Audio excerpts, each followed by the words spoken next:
in Sardinia, testing out the 2017 Honda 450s. Obviously we've got the CRF and we've also got the RX.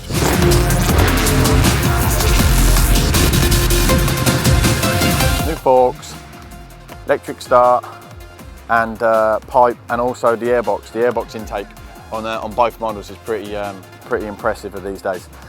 You've got a direct flow straight into the valves. Also as well, the rear shock, that's more central, which only a few manufacturers offer. Starting off with the RX, I rode this today. Obviously you can see with the tank, it's quite big, but you don't really notice that when you're riding round. First thing that hits you is the power of this thing. You know, it's pretty impressive, and also the movability of it. This now is just as quick as a motocross bike from the previous year. I even took it out on the motocross track and was impressed with the power of it.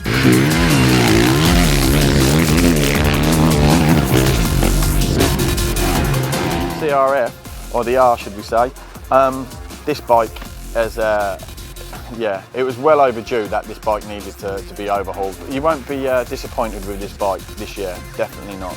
Previous years it's always had a little bit of a slating regarding it's maybe been a little bit, you know, the power's a little bit strangled or it's not as good at the top end. Well, that's all changed now, completely changed. As I said, direct intake, this is 11% up. Some people are saying it's 11 or 16%, but yesterday I got told it's 11% up on power, and you can see the power curve as it flows up, you know, up on the top end and revs through. But that's not what it's about. This thing is just, it is so fast. Basically, it's a game changer. It's back in the game against the other 450s in the power front. Chassis is different, so around the track, it's just so nimble and you can move it with ease. And the jumps as well. You know, Honda a few years ago was known or sold themselves on the scrub generation, and you can feel that on the jumps. The track is just so much fun, and that's because the bike, you can move the bike wherever you like. Regarding the forks, obviously they've gone back to spring now. For me, yeah, it was good. I didn't mind air, to be honest.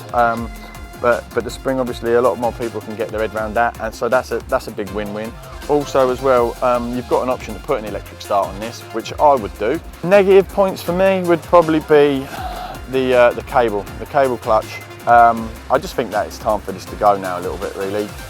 And if that's the only thing that I can be negative about on the bike, then then it's a win-win. All in all, brilliant bikes and massive improvement over 2016.